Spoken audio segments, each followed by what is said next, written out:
तो हेलो दोस्तों, कैसे हैं आप लोग? उम्मीद करते हैं बहुत अच्छे होंगे और अपनी पढ़ाई को बहुत ही ज़बरदस्त तरीके से कर रहे होंगे। तो हमारा जो नंबर सिस्टम का चैप्टर था वो पूरा का पूरा समाप्त हो चुका था।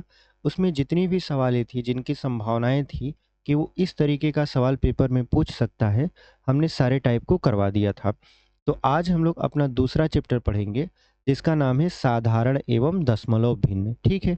यानी सिंपल एंड डेसिमल फ्रैक्शन को हम लोग क्या करने वाले हैं, पढ़ने वाले हैं। तो इसमें आज हम लोग पूरा का पूरा जानेंगे कि भिन्न क्या होता है, दशमलव भिन्न क्या होता है और भिन्नों के प्रकार क्या होते हैं। तो अगर आप भी हमारे साथ जुड़कर सीखना चाहते हैं, मिशन 2025 बैच में जुड़ना चाहते हैं, तो अभी हमारे चैनल कंसेप्ट विद अर्जुन को सब्सक्राइब कर लीजिए, क्योंकि हम आपके लिए ऐसे ही वीडियो लेकर आते हैं। तो चलिए हम लोग बात कर लेते हैं भिन्न की। भिन्न होता क्या है? देखिए, भिन्न एक ऐसी संख्या होती है जो p बटा q के रूप में होती है, या हम कह सकते हैं कि भिन्न एक ऐसी राशि होती है जो p बटा q के रूप में रहती है और जिसका हर यानी q जीरो नहीं होता। ठीक है, ऊपर वाले भाग को हम लोग क्या बोल देते हैं? अंश बोल देते हैं, और नीचे वाले भाग को क्या बोल देते हैं? हर बोल देते हैं। ठीक है, तो भिन्न क्या होती है? एक ऐसी संख्या या एक ऐसी राशि जो p बटा q के रूप में रहती है, जो q है वो जीरो के बराबर नहीं होता, यानी q is not equal to zero. जो p है उसको हम लोग अंश बोल देते हैं और जो q है वो हर बोल देते हैं। यानी जो बटा के ऊपर रहता है वो अंश कहलाता है और जो बटा के नीचे रहता है वो हर कहलाता है। ये जो सीधी रेखा हम खींचे हैं इसको बटा बोलते हैं। ठीक है, ये भाग को दर्शाता है। तो अब हम लोग पढ़ने वाले हैं, अगर हम जैसे की बात करें, मान लेते हैं जैसे में। ठीक है, जैसे में अगर समझे तो हम लिख दें 3/5। अगर आपसे इसमें पूछे कि बताइए अंश कौन सा है और हर कौन सा है, तो आप कहोगे कि 3 को हम अंश बोल देंगे और 5 को बोल देंगे हर, और ये जो है आपका पूरा का पूरा भिन्न है। लेकिन अगर कहें 3/0 क्या भिन्न है? 3/0 क्या भिन्न है? तो आप कहोगे ये भिन्न नहीं है, क्योंकि इसका जो हर है वो जीरो हो चुका है। हर जीरो नहीं होना चाहिए, यानी जो हर है वो जीरो के बराबर नहीं होना चाहिए। एक आख एग्जाम्पल और लिख देते हैं, मान लेते हैं 11/5 और आपका 3/8। तो इन दोनों भिन्नों को देखिए, एक में हमने इसके अंश को बड़ा लिखा है और हर को छोटा लिखा है, और एक में इसके अंश को छोटा लिख दिया है, हर को बड़ा लिख दिया है। तो जब अंश बड़ा होता है या हर बड़ा होता है तो वो कौन सा भिन्न होता है, इसको आज की वीडियो में हम लोग समझेंगे। तो उम्मीद करते हैं आपको भिन्न बहुत अच्छे तरीके से समझ में आया होगा। यानी वह संख्या या वह राशि जो p बटा q के रूप में रहता है, जहाँ q जीरो के बराबर नहीं है, आपका भिन्न कहलाता है। जहाँ p जो है वो आपका अंश होता है और q आपका हर होता है। ठीक है, अगर वो बटा में जीरो आ गया, यानी अगर किसी भी संख्या के बटा में जीरो लिख देते हैं तो वो भिन्न नहीं बनता। इस बात का विशेष ध्यान रखिएगा। तो चलिए हम लोग अब जानते हैं आपका साधारण भिन्न क्या होता है। देखिए, यहाँ पे जो हमारा अगला टॉपिक रहने वाला है वो साधारण भिन्न रहने वाला है। ठीक है, आज की वीडियो में पूरा का पूरा हम लोग भिन्न के बारे में ही समझेंगे। देखिए, साधारण भिन्न क्या होता है। यहाँ पे देखिए, जब हम चैप्टर शुरू कर रहे थे तो हमने नाम बताया था साधारण एवं दशमलव भिन्न। तो पहले हमने सीखा भिन्न क्या है, अब हम लोग सीखने वाले हैं साधारण भिन्न क्या है। उसके बाद हम लोग पढ़ेंगे साधारण भिन्न के प्रकार, फिर हम लोग पढ़ेंगे दशमलव भिन्न, फिर दशमलव भिन्न के प्रकार। देखिए, साधारण भिन्न क्या होता है कि ऐसा भिन्न, यानी ऐसा भिन्न, ठीक है, यहाँ पे भिन्न लिख देते हैं, जिसका हर जो है वो 10 ना हो। यानी ऐसा भिन्न जिसका जो हर है वो 10 के बराबर क्या हो, ना हो, क्या कहलाता है? साधारण भिन्न कहलाता है। जैसे 3/5, जैसे 8/3, जैसे 13/17, जैसे 18/5। ये सभी क्या हैं? ये सभी साधारण भिन्न हैं। लेकिन अगर हम कहें 3/10, या हम कहें 5/100, या हम कहें 3/1000, तो ये जो है ये साधारण भिन्न नहीं है। ये कौन सा भिन्न है? ये है दशमलव भिन्न। ये कौन सा भिन्न है? ये है दशमलव भिन्न। अभी हम इसको समझेंगे। तो साधारण भिन्न क्या है? एक ऐसा भिन्न जिसका हर जो है वो 10 ना हो, क्या कहलाता है? आपका साधारण भिन्न कहलाता है। ठीक है, तो उम्मीद करते हैं आपको ये जो साधारण भिन्न बताए हैं बहुत अच्छी तरीके से समझ में आया होगा। सिंपल सी बात है, उसका जो हर होना चाहिए वो 10 के बराबर नहीं होना चाहिए। अगर 10 है या 100 है या 1000 है, मतलब 10 या 10 का गुणक है, तो वह आपका साधारण भिन्न नहीं होगा, फिर वो दशमलव भिन्न बन जाएगा। कैसे बनेगा अभी हम आगे वीडियो में आपको पूरी तरीके से समझाएँगे। तो यहाँ पे हमने सीखा है साधारण भिन्न, ठीक है?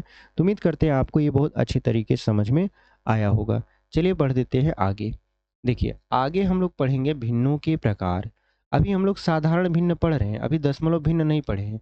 अभी साधारण भिन्न पढ़ रहे हैं, उसी में हम लोग भिन्नों के प्रकार को समझेंगे। तो सबसे पहले आता है संक्षिप्त भिन्न। देखिए, संक्षिप्त भिन्न किसे कहते हैं? ऐसा भिन्न जिसमें एक के अलावा कोई और उभयनिष्ठ खंड ना हो, क्या कहलाता है? आपका संक्षिप्त भिन्न कहलाता है। यानी एक के अलावा, यहाँ पे लिख देते हैं, एक के अलावा वह किसी तीसरी संख्या, यानी वह किसी तीसरी संख्या से न कटे, ठीक है? से न कटे। यानी अगर हम देखें 3 और 5 को काटना, तो 1 के अलावा ये अब किसी संख्या से नहीं कटेगा, ठीक है? तो ये क्या कहलाता है? आपका संक्षिप्त भिन्न। यानी किसी भिन्न का जो सबसे सरलतम रूप होता है, वही क्या होता है? संक्षिप्त भिन्न होता है। जैसे हम लिख दें 18 बटा के 24, ठीक है? अब यहाँ पर अगर इसको हम देखें और आपसे पूछें कि बताइए क्या ये संक्षिप्त भिन्न होगा? तो आप कहोगे जी नहीं, ये संक्षिप्त भिन्न नहीं है।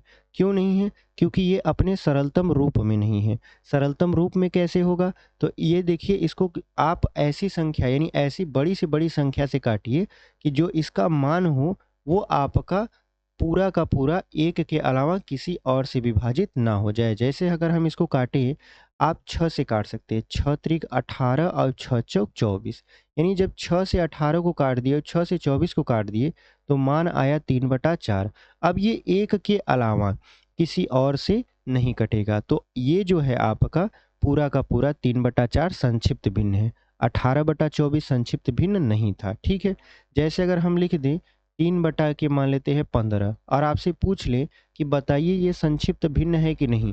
तो आपका जवाब होगा कि सर ये संक्षिप्त भिन्न नहीं होगा, क्योंकि ये आपका अभी पूरी की पूरी तरीके से कटा नहीं है। अगर इसको पूरी तरीके से काट देंगे तो 1/5 आ जाएगा। ये आपका संक्षिप्त भिन्न है। तो उम्मीद करते हैं आपको संक्षिप्त भिन्न बहुत अच्छे तरीके से समझ में आया होगा। यानी एक ऐसा भिन्न जिसमें 1 के अलावा कोई और संख्या गुणनखंड के रूप में नहीं मिलती, संक्षिप्त भिन्न कहलाता है, ठीक है? चलिए हम लोग बढ़ते हैं अपने दूसरे वाले भिन्न में। देखिए, दूसरा भिन्न है आपका उचित भिन्न। इसको बोलते हैं इंग्लिश में प्रॉपर फ्रैक्शन, ठीक है? उचित भिन्न क्या होता है कि ऐसा भिन्न, यानी ऐसा भिन्न, क्योंकि आप जानते हो कि भिन्न में अंश और हर दोनों होता है। तो ऐसा भिन्न जिसका अंश जो होता है वो हर से छोटा होता है। यानी जो अंश है वो हर से क्या हो जाए? छोटा हो जाए। तो जो हमारा भिन्न मिलता है वो आपका उचित भिन्न होता है। जैसे अगर हम लिख दें 3/5, तो यहाँ पे देखिए जो अंश है 3, वो छोटा है किससे? 5 से। तो ये कौन सा भिन्न है? ये है उचित भिन्न, ठीक है? ये क्या है आपका? उचित भिन्न है। अगर हम लिख दें मान लेते हैं 5/8, तो ये जो 5 है इसका अंश वो छोटा है, किससे छोटा है? 8 से। तो ये क्या हो जाएगा? ये भी हो जाएगा उचित भिन्न। उम्मीद करते हैं आपको बहुत अच्छे तरीके से समझ में आ रहा है। और अगर आपको समझ में आ रहा है तो वीडियो के नीचे एक लाइक का बटन होगा, उसको भी आप प्रेस करके हमको मोटिवेट कर सकते हैं कि हाँ, हमको समझ आ रहा, आप और अच्छे तरीके से वीडियो लेकर आइए। तो यहाँ पे देखिए, अगर हम लिख दें यहाँ पर 13/5 और पूछें कि बताइए क्या ये उचित भिन्न है, तो आप कहोगे नहीं। क्यों नहीं है? क्योंकि जो इसका अंश है वो अब बड़ा हो जा रहा है हर से, है कि नहीं है? अंश अभी छोटा होना चाहिए था, लेकिन क्या हो गया?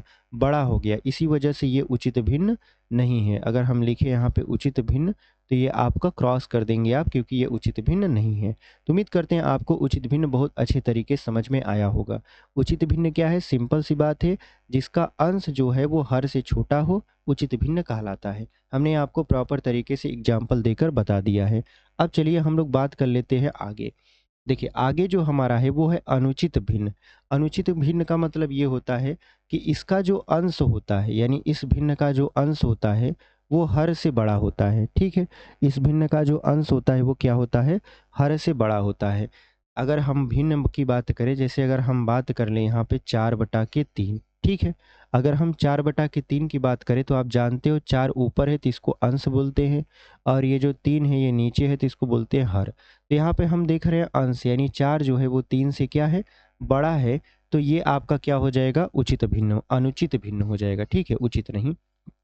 अगर हम लिखे 5/3, तो ये भी एक तरीका का क्या है, अनुचित भिन्न है। ये कैसा भिन्न है आपका, अनुचित भिन्न है। कैसे आपको पता, तो आप कहोगे कि जो इसका हर है यानी 5, वो क्या है, बड़ा है किससे, उसके हर से, यानी 3 से जो है 5 बड़ा है।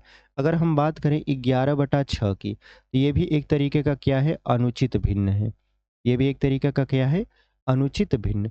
कारण आपको बहुत अच्छे तरीके से पता चल गया है कि ये जो आपका अंश है वो बड़ा है किससे, हर से। तो दो तरीके का आपने भिन्न पढ़ा, एक पढ़ा अनुचित भिन्न, एक पढ़ा उचित भिन्न। उचित भिन्न में अंश छोटा होता था हर से, लेकिन अनुचित भिन्न में इसी का उल्टा हो जाएगा, यानी जो हमारा अंश है वो हर से क्या होने लगेगा, बड़ा होने लगेगा। तो उम्मीद करते हैं आपको बहुत अच्छे तरीके से ये समझ में आया है। तो चलिए हम लोग बढ़ते हैं अपने अगले वाले भिन्न में। देखिए अगला वाला जो भिन्न हमारा है वो है आपका मिश्रित भिन्न। मिश्रित भिन्न को सही बटा का भिन्न बोलते हैं। साधारण रूप में हम लोग उसे क्या बोलते हैं, सही बटा का भिन्न। सही बटा का भिन्न का मतलब ये होता है कि एक ऐसा भिन्न जिसमें एक पूर्णांक संख्या और एक आपका भिन्न, जैसे मान लेते हैं 2/3, या हम ऐसे लिख सकते हैं 4, यहाँ 5/4, यानी एक ऐसा भिन्न जिसमें एक पूर्णांक संख्या और एक भिन्न मिले होते हैं, क्या कहलाता है, आपका मिश्रित भिन्न कहलाता है। यानी इसमें आपका पूर्णांक संख्या, ठीक है, उसके बाद यहाँ पे लिख देते हैं पूर्णांक संख्या और प्लस भिन्न से मिलकर क्या बना होता है, आपका मिश्रित भिन्न बना होता है। यहाँ पे लिख देंगे मिश्रित भिन्न, ठीक है। तो आप जानते हो कि आपको इसको किस रूप में परिवर्तित करना है। तो आप जब इसको परिवर्तित करोगे साधारण भिन्न के रूप में, तो आप पाओगे कि ये उचित में बदलेगा और या अनुचित में बदलेगा। जैसे पहले को अगर हम बदलें, तो यहाँ पे 4 का 3 में गुणा होगा, फिर 2 जोड़ देंगे, तो 4 तिहाई 12, 12 और 2 कितना हो जाएगा, 14/3। और यहाँ पर क्या हो जाएगा, 4 चौक 16, 16 और 5 कितना हो जाएगा, 21, 21/4। तो ये कौन से भिन्न में अब परिवर्तित हो गया, तो आप कहोगे कि ये अनुचित भिन्न है। ये कौन सा भिन्न है, अनुचित भिन्न है। कारण आप जानते हो कि इसका जो हर है पहले वाले में 14, वो 3 से बड़ा है, ऐसे दूसरे वाले में जो 21 है वो 4 से बड़ा है, ठीक है। तो मेन आपका जो मिश्रित भिन्न था वो ये था कि एक ऐसा भिन्न जो पूर्णांक संख्या और भिन्न दोनों से मिलकर बना होता है, क्या कहलाता है, मिश्रित भिन्न कहलाता है। सरल शब्दों में हम बताएं तो जो आप सही बटा में भिन्न को लिखते हो वही आपका क्या है, मिश्रित भिन्न है। तो उम्मीद करते हैं आपको बहुत अच्छे तरीके से ये समझ में आया है। और जब भी इसे आप साधारण भिन्न में बदलोगे, हमेशा ये आपका अनुचित भिन्न में ही आएगा। जैसे अगर हम देखें, यहाँ पे लिख दें एक सही 1/4, तो 4 का 1 में गुणा होगा, फिर 1 जोड़ दोगे, तो 4 एक कम 4 और 1 कितना हो जाएगा, 5/4। जहाँ पर आप देख रहे हो कि जो 5 यानी इसका अंश है वो 4 यानी हर से बड़ा है कि नहीं। तो इसमें हम देख रहे हैं कि जो अंश है वो हर से बड़ा है, इसलिए ये जो आपका भिन्न होगा होगा तो ये मिश्रित भिन्न। लेकिन अगर हम सिंपल भिन्न में बदलें, यानी 5/4 की बात करें, तो ये कौन सा भिन्न बना रहा है, आपका अनुचित भिन्न बना रहा है, ठीक है। तो उम्मीद करते हैं आपको मिश्रित भिन्न बहुत अच्छे तरीके से समझ में आया है। अब बढ़ते हैं अपने अगले वाले भिन्न में। देखिए अगला जो हमारा भिन्न है वो है आपका व्युत्क्रम भिन्न। व्युत्क्रम का मतलब होता है उल्टा। व्युत्क्रम का मतलब क्या होता है, उल्टा। उल्टा का मतलब ये है कि देखिए भिन्न में जो होता है, भिन्न में हमारे पास अंश और हर, अंश और हर दोनों होते हैं। लेकिन हम क्या करें कि अगर अंश को हर बना दें और हर को अंश बना दें, यानी हर को ऊपर लिख दें और अंश को नीचे लिख दें, तो ये हर जो है अब ये अंश बन चुका है, ठीक है। और ये जो अंश था वो हर बन चुका है। तो इस प्रकार का ये जो नया भिन्न बना, इसी भिन्न को हम लोग बोलते हैं व्युत्क्रम भिन्न। इस भिन्न को क्या बोलते हैं, व्युत्क्रम भिन्न बोलते हैं, ठीक है। यहाँ पे लिख देंगे व्युत्क्रम भिन्न। कैसे, अब एग्जाम्पल से इसको समझते हैं। देखिए एग्जाम्पल अगर हम लें, मान लेते हैं हमने लिखा 3/5, ठीक है, और आपने इसका उल्टा कर दिया, यानी 5/, क्या कर दिया, 3 कर दिया। तो ये जो 5/3 है वो 3/5 का क्या कहलाएगा, व्युत्क्रम भिन्न कहलाएगा, ठीक है। जैसे अगर हम कहें कि 11/16 का व्युत्क्रम भिन्न बताओ, ठीक है। व्युत्क्रम यहाँ पर लिख देंगे भिन्न बताओ, बताओ, ठीक है। तो क्या हो जाएगा आपका, आप कहोगे कि 16/11, क्योंकि अंश को आपने हर बना दिया और हर को बना दिया अंश। तो उम्मीद करते हैं आपको व्युत्क्रम भिन्न बहुत अच्छे तरीके से समझ में आया होगा। चलिए हम लोग देखते हैं अपना अगला भिन्न। देखिए, हमारा जो अगला भिन्न रहने वाला है, वो रहने वाला है सतत भिन्न। इसे सीढ़ी-नुमा भिन्न भी कहते हैं। इसे क्या कहते हैं? सीढ़ी-नुमा भिन्न, ठीक है? सीढ़ी-नुमा भिन्न का मतलब समझते हैं? लैडर वाले प्रश्न, यानी लैडर फ्रैक्शन। लैडर फ्रैक्शन मतलब सीढ़ी-नुमा भिन्न। अब होता क्या है इसमें, जैसे इसकी कोई निश्चित परिभाषा नहीं है। अगर आप इसे परिभाषित करने जाओगे तो आपको कोई निश्चित परिभाषा नहीं मिलेगी। लेकिन आप इसे कैसे पहचानोगे, जैसे 1 प्लस लिखा रहेगा 2/3 प्लस यहाँ पर 2/5, ठीक है? फिर यहाँ पर प्लस लगा रहेगा, यहाँ पर लिखा रहेगा 3/2। यानी ये इस तरीके का प्रश्न बनेगा जिसमें आपको लगेगा कि ये सीढ़ी-नुमा है। जैसे सीढ़ी से हम ऊपर चढ़ते हुए जाते हैं, ऐसे ही ये आपका भिन्न मिलेगा। तो इस प्रकार का जो भिन्न होता है उसी को बोला जाता है सतत भिन्न। तो ये कौन सा भिन्न है आपका? सतत भिन्न है, ठीक है? ये कौन सा भिन्न है आपका? सतत भिन्न। जैसे अगर हम लिखें 1 प्लस 1/1 प्लस 1/2, यहाँ प्लस 1/3 और यहाँ प्लस 1/4, ऐसे करते हुए जाए तो इस प्रकार का जो प्रश्न बनेगा उसको हम लोग बोलते हैं सतत भिन्न। तो उम्मीद करते हैं आपको ये जो भिन्न था बहुत अच्छे तरीके से समझ में आया होगा कि सतत भिन्न क्या है, ठीक है? अब हम लोग आगे बढ़ते हैं और देखते हैं कि संयुक्त भिन्न क्या होता है। देखिए, संयुक्त भिन्न क्या होता है कि कभी-कभी आपको ऐसा लगता है, देखिए एक एग्जांपल लेते हैं, मान लेते हैं हमने लिखा 11/2 और यहाँ लिख दिया बटा 5। तो आप देख रहे हो कि इसका जो अंश है वो खुद भी एक भिन्न है कि नहीं है? एक एग्जांपल और लिख रहे हैं, लिख देते हैं, मान लेते हैं 10, यहाँ लिख देते हैं 7 बटा, यहाँ पर लिख देते हैं अ, यहाँ पे ये बड़ा वाला बटा कर देते हैं और यहाँ लिख देते हैं 7/12। आप देख रहे हो कि ये तो अंश है, ठीक है? लेकिन ये जो इसका हर है, ये खुद भी एक तरीके का क्या है? भिन्न है। तो आप ऐसे प्रश्न बहुत ज़्यादा सॉल्व किए होंगे या आपको मिले होंगे कहीं न कहीं पेपर में। तो संयुक्त भिन्न क्या होता है कि आप देखिए इसकी परिभाषा कैसे बनी। संयुक्त भिन्न एक ऐसा भिन्न जिसमें इसका अंश अथवा इसका हर खुद भी एक भिन्न होता है, तो क्या कहलाता है आपका? संयुक्त भिन्न कहलाता है, ठीक है? यानी एक ऐसा भिन्न जिसमें उसका अंश अथवा हर या दोनों, ऐसी बात नहीं है कि दोनों नहीं होंगे। जैसे मान लेते हैं हमने लिखा 21/4, फिर यहाँ बड़ा वाला बटा लगा दिया, 25/, ऐसे 3 लिख दिया। यानी एक ऐसा भिन्न जिसमें उसका अंश अथवा हर या दोनों आपका एक भिन्न होते हैं, तो दोनों को मिलाकर क्या बनता है आपका? संयुक्त भिन्न मिलता है। यानी एक ऐसा भिन्न जिसमें उसका अंश अथवा हर दोनों एक भिन्न होते हैं, क्या कहलाता है आपका? संयुक्त भिन्न कहलाता है। तो उम्मीद करते हैं आपको बहुत अच्छे तरीके से समझ में आया होगा। इसमें इसका अंश भी एक तरीके का भिन्न है, यहाँ पे लिख देते हैं भिन्न, और इसका हर भी एक तरीके का क्या है? भिन्न है, ठीक है? यहाँ पे भिन्न लिख देते हैं। तो उम्मीद करते हैं आपको संयुक्त भिन्न बहुत अच्छे तरीके से समझ में आया होगा। चलिए बढ़ते हैं आगे। देखिए आगे क्या है आपका? समान एवं असमान भिन्न। समान एवं असमान भिन्न से क्या मतलब होता है कि अगर समान भिन्न का पहले बात कर लेते हैं, समान भिन्न का, यानी ऐसा भिन्न जिसका हर समान होता है। ऐसा भिन्न जिसका हर क्या होता है? समान होता है, क्या कहलाता है? समान भिन्न कहलाता है। अब देखिए कैसे, अगर हम बात कर लें 4, यहाँ लिख दें 15 और यहाँ लिख दें 3 और यहाँ लिख दें मान लेते हैं 15, तो इसका हर क्या है? समान है। तो ये क्या कहलाएगा? समान भिन्न कहलाएगा। मतलब अगर हम लिख दें, मान लेते हैं 4 बटा हमने लिख दिया यहाँ पर 17 और यहाँ पे लिख दिया 3/17, तो इसका हर क्या है? समान है, इसलिए ये कौन सा भिन्न कहलाएंगे? समान भिन्न कहलाएंगे। यानी एक ऐसा भिन्न जिसके हर समान होते हैं, क्या कहलाता है? समान भिन्न कहलाता है। और इसका हर आपका समान होता है लेकिन अंश अलग-अलग होता है, ठीक है? जैसे हम लिख दिए 3 बटा के मान लिख देते हैं, यहाँ पर 8 लिख देते हैं, यहाँ पे लिख देते हैं 5/8। तो ये भी एक तरीके का कौन-सा भिन्न होगा? तो ये भी एक तरीके का समान भिन्न होगा। लेकिन इसका जो अंश है, हर तो समान है लेकिन अंश ज़रूरी नहीं है कि समान हो, वो हमेशा अलग-अलग आपको देखने को मिलेगा।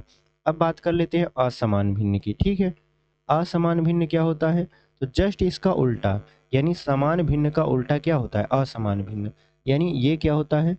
इसमें परिभाषा इस तरीके की से बनती है कि एक ऐसा भिन्न जिसका हर समान नहीं होता लेकिन अंश समान होता है। जैसे 3/4 और यहाँ लिख दिया 3/8, ठीक है। तो हम देख रहे हैं कि इसका जो हर है वो समान नहीं है, लेकिन इसका जो अंश है 3 और 3 दोनों में समान है, तो ये क्या कहलाएगा? असमान भिन्न कहलाएगा। यानी एक ऐसा भिन्न जिसका हर बराबर नहीं होता, समान नहीं होता, वो क्या कहलाता है? असमान भिन्न कहलाता है। असमान भिन्न में उसका हर जो होता है वो तो बराबर नहीं होता, लेकिन अंश जो होता है वो बराबर होता है, ठीक है। तो उम्मीद करते हैं आपको समान एवं असमान भिन्न बहुत अच्छे तरीके से समझ में आया है। एक एग्जाम्पल अगर असमान भिन्न का और देना चाहें तो मान लिख देते हैं, हमने लिखा 14/7, फिर लिख दिया यहाँ पे 14/3। तो यहाँ पे देख रहे हैं कि इसका जो हर है वो तो समान नहीं है, लेकिन अंश समान है। इसका मतलब ये है कि ये कौन सा भिन्न हो जाएगा? असमान भिन्न हो जाएगा। तो चलिए बढ़ते हैं अपने अगले आपके टॉपिक में। अब आ गया आपका, देखिए, अब साधारण भिन्न का जितना भी थ्योरी वाला पार्ट था वो कवर हो चुका है। अब हम लोग क्या पढ़ेंगे? दशमलव भिन्न पढ़ेंगे। अब दशमलव भिन्न क्या होता है? देखिए, हमने कहा कि भिन्न दो तरीके के होते हैं। कौन कौन सा? एक होता है साधारण भिन्न और एक होता है दशमलव भिन्न। हमने साधारण भिन्न और उनके प्रकार पूरी तरीके से आपको समझा दिया। अब बात कर लेते हैं दशमलव भिन्न की। दशमलव भिन्न क्या होता है? कि एक ऐसा भिन्न जिसमें अंश कुछ भी हो, लेकिन जो हर है वो 10 या 10 के गुणज होते हैं। 10 या 10 के क्या होते हैं? गुणज होते हैं। क्या कहलाता है आपका? आपका दशमलव भिन्न कहलाता है, ठीक है। यानी आप ऐसे भी बता सकते हो कि एक ऐसा भिन्न जिसमें अंश कुछ भी हो, लेकिन जो हर है वो 10 या 10 की घात हो। 10 या 10 की क्या हो? घात हो। तो दो तरीके से आप बता सकते हो, 10 का गुणज हो या 10 की क्या हो? घात हो। क्या कहलाता है आपका? दशमलव भिन्न कहलाता है। जैसे बात करें 3/10, जैसे बात करें मान लेते 13/100, जैसे बात करें लिख देंगे 25/1000, ठीक है। ये सभी देख रहे हैं, ये 10 और आपका 100, 1000, ये सभी 10 की घात है या 10 के गुणज हैं, तो ये क्या कहलाएंगे? आपके दशमलव भिन्न। सिंपल सी बात, अगर आप दशमलव भिन्न का याद रखना चाहें तो सिर्फ इतना याद रख सकते हैं कि एक ऐसा भिन्न जिसका हर 10 या 10 की घात के रूप में होता है, दशमलव भिन्न कहलाता है। तो उम्मीद करते हैं आपको दशमलव भिन्न बहुत अच्छे तरीके से समझ में आया होगा। एक आख एग्जाम्पल की बात और करें तो मान लेते हैं 5 लिख के आप 100 लिख दीजिए, यहाँ पे 3 के लिख के 10 लिख दीजिए। यानी कहने का मतलब ये है, मान लेते हैं यहाँ 23 बना देते हैं, यहाँ पे लिख सकते हैं आप 26/10,000 लिख सकते हैं। यानी इसका जब हर आप देखोगे तो या तो 10 मिलेगा या तो 10 की घात के रूप में मिलेगा, तो आपका क्या कहलाएगा? दशमलव भिन्न कहलाएगा, ठीक है। अब चलिए बात कर लेते हैं दशमलव भिन्न के प्रकार के बारे में। देखिए, दशमलव भिन्न के प्रकार के बारे में अगर बात करें तो दशमलव भिन्न दो प्रकार का होता है। कौन कौन सा? पुनरावृत्त दशमलव भिन्न, और इसमें भी दो प्रकार। कौन कौन सा? एक होता है शुद्ध पुनरावृत्त दशमलव भिन्न, और एक होता है आपका मिश्रित पुनरावृत्त दशमलव भिन्न। अभी आगे हम आपको बताएंगे, फिलहाल हम लोग बात कर लेते हैं पुनरावृत्त दशमलव भिन्न की। इसमें क्या कह रहा है कि एक ऐसा भिन्न, यानी ऐसा भिन्न, ठीक है, जिसमें जिसमें दशमलव के बाद, ठीक है, यहाँ पे लिख देते हैं, हालांकि हम बोल कर भी बता देंगे, लिखना ज़्यादा थोड़ा सा क्या हो जाएगा, टाइम थोड़ा सा आपका ज़्यादा ले लेगा, इसलिए हम बोल के बता रहे हैं, ठीक है। आप बस इसे सुनिए और समझिए कि हम क्या कह रहे हैं, आपको बहुत अच्छे तरीके से समझ में आएगा। वीडियो थोड़ा सा लंबा हो जाएगा, आप पूरा का पूरा का देख लीजिएगा, और आपके लिए ये वीडियो है, पूरा आपको समझ में आने वाला है। तो यहाँ पे देखिए, हमने लिखा एक ऐसा भिन्न जिसमें दशमलव के बाद, यानी हम ऐसे लिख दें 2.3, 4, यहाँ पर 5, ठीक है। उसके बाद यहाँ लिखे 3, 4, 5, यानी एक ऐसा भिन्न जिसमें दशमलव के बाद क्या होता है, संख्याओं का पुनरावृत्त होना शुरू हो जाता है। वो संख्या एक भी हो सकता है, एक से अधिक भी हो सकता है। जैसे यहाँ पे देखिए 3 अंक हैं, इनकी पुनरावृत्ति हो रही है। अब अगर हम बात करें यहाँ पे 2 दशमलव, मान लेते हैं 3, 3, 3, 3, ऐसे करें, तो आप कहोगे 2.3 के बाद यहाँ पुनरावृत्ति हो रही है। यानी एक ऐसा भिन्न जिसमें दशमलव के बाद जो भी संख्याएं लिखी जाती है वो उनकी पुनरावृत्ति होने लगती है तो वो कहलाता है पुनरावृत्त दशमलव भिन्न। ठीक है। और इन पुनरावृत्ति को बार बार लिखने से बचने के लिए उन पर क्या लगाया जाता है, बार लगाया जाता है। जैसे हमने यहाँ पे 2.333 बहुत ज़्यादा लिख रहा था तो 3 पर बार लगा दिया। जैसे 0 मान लेते हैं 4 ये अनंत तक जाएगा तो हम इसे लिख देंगे 0.4 पर बार। तो उम्मीद करते हैं आपको पुनरावृत्त दशमलव बहुत अच्छे तरीके से समझ में आया होगा। अब बढ़ते हैं आगे।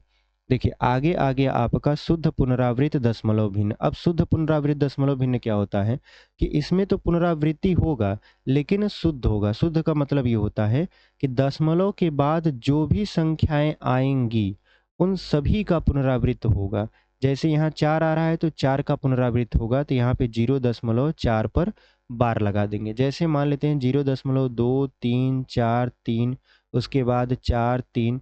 यहाँ पर देखें तो यहाँ पे देखिए आप 4 3 का पुनरावृत्त हो रहा है लेकिन 2 3 का नहीं हो रहा है तो ये आपका शुद्ध पुनरावृत्त दशमलव भिन्न नहीं होगा।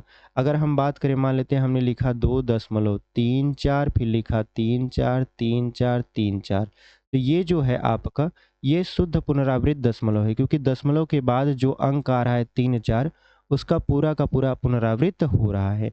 यानी शुद्ध पुनरावृत्त दशमलव भिन्न क्या है कि एक ऐसा भिन्न जिसमें दशमलव के बाद जो संख्या आती है उनका पूरा का पूरा क्या हो जाता है, पुनरावृत्त होने लगता है। इन पुनरावृत्त से बचने के लिए यानी बार बार उन संख्याओं को लिखने से बचने के लिए हम लोग क्या करते हैं, उस संख्या के ऊपर बार लगा देते हैं। अगर वो संख्या पुनरावृत्त नहीं हो रही है तो वह आपका शुद्ध पुनरावृत्त दशमलव भिन्न नहीं होगा। अब बढ़ते हैं आगे। देखिए आगे जो हमारा है वो है मिश्रित पुनरावृत्त दशमलव भिन्न। मिश्रित पुनरावृत्त दशमलव भिन्न में क्या होता है कि एक ऐसा दशमलव भिन्न जिसमें हमारे जो दशमलव होता है, दशमलव के बाद सभी अंकों का पुनरावृत्त नहीं होता बल्कि कुछ एक अंकों का होता है। जैसे हम लिख दें 4 3, यहाँ पे 4 3, यहाँ पे 4 3। तो अगर इसको डॉटेड डॉटेड आगे बढ़ाएंगे तो ये हो जाएगा 2.3। देखिए 4 3 आ रहा है तो लिख देंगे 4 3 पर बार। यानी यहाँ पे दशमलव के बाद देखिए जो 3 है उसका पुनरावृत्त नहीं हुआ लेकिन जो 4 3 था उसका पुनरावृत्त होने लगा। तो ये कौन सा भिन्न कहलाएगा, मिश्रित पुनरावृत्त दशमलव भिन्न। ठीक है। तो उम्मीद करते हैं आपको ये बहुत अच्छे तरीके से समझ में आएगा। अच्छा, इसको अगर हम दशमलव भिन्न यानी साधारण भिन्न में बदलें तो कैसे बदलेंगे, इसका तरीका अभी हम आपको बताएंगे। ठीक है, हो सकता है अगले वीडियो में बताएं। तो यहाँ पे देखिए लिखा है, मान लेते हैं हमने लिखा आपका 0.27, यहाँ पे 4 ऐसे लिखते हुए चले गए। तो यहाँ पर देखिए 4 जो लिखा है उसका पुनरावृत्त बार बार हो रहा था, लिखेंगे 0.274 पर यहाँ पर बार। तो यहाँ पर देख रहे हैं कि दशमलव के बाद किसी एक विशेष संख्या या अंकों का पुनरावृत्त होता है, सभी का नहीं होता। जब सभी का नहीं होता तो उसे बोलते हैं मिश्रित पुनरावृत्त दशमलव भिन्न। तो उम्मीद करते हैं आपको यहाँ तक समझ में आया होगा। अगली वीडियो में हम लोग सीखेंगे दशमलव भिन्न का गुणा, जोड़, घटाना और भाग। तो चलिए मिलते हैं आपसे अगले वीडियो में, तब तक के लिए धन्यवाद।